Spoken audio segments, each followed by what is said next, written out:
22nd, 2026. Topic: Dawning Day of Restoration. Bible text is found in Joel 3 verse 14 to 21. Verse 14.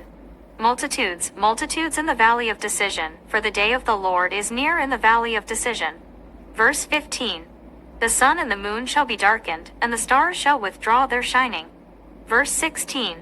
The Lord also shall roar out of Zion, and utter his voice from Jerusalem, and the heavens and the earth shall shake, but the Lord will be the hope of his people, and the strength of the children of Israel. Verse 17. So shall ye know that I am the Lord your God dwelling in Zion, my holy mountain, then shall Jerusalem be holy, and there shall no strangers pass through her any more. Verse 18. And it shall come to pass in that day, that the mountains shall drop down new wine, and the hills shall flow with milk, and all the rivers of Judah shall flow with waters, and a fountain shall come forth of the house of the Lord, and shall water the valley of Shittim. Verse 19.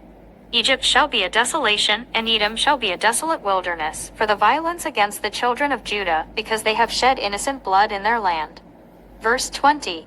But Judah shall dwell forever, and Jerusalem from generation to generation. Verse 21. For I will cleanse their blood that I have not cleansed, for the Lord dwelleth in Zion. Key verse. And it shall come to pass in that day, that the mountains shall drop down new wine, and the hills shall flow with milk, and all the rivers of Judah shall flow with water, and a fountain shall come forth of the house of the Lord, and shall water the valley of Shittim. Minus Joel 3 verse 18. Message. It was in Alfred Tennyson's poem, The Lotos Eaters, that the following picture of hope is captured: courage. He said, and pointed toward the land. This mounting wave will roll us shoreward soon.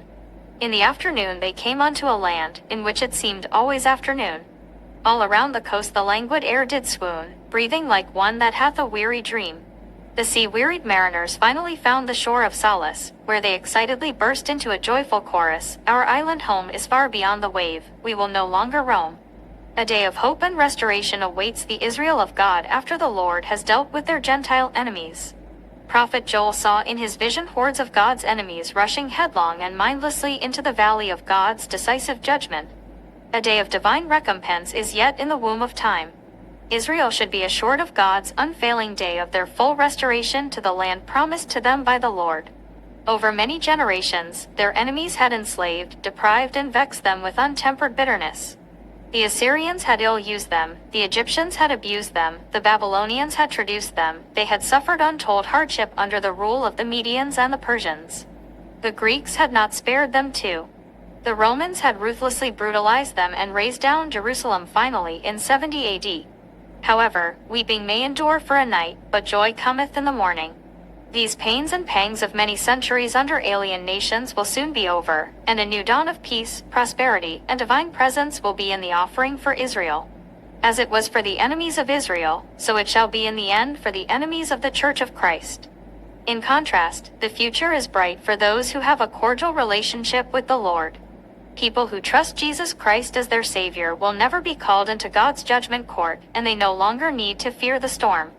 Therefore, let the beloved of the Lord take heart and be patient in times of bitter trials, temptations, and fierce persecutions. Ye have condemned and killed the just, and he doth not resist you. Be patient therefore, brethren, unto the coming of the Lord. Behold, the husbandman waiteth for the precious fruit of the earth, and hath long patience for it, until he receive the early and the latter rain. Be ye also patient, stablish your hearts, for the coming of the Lord draweth nigh.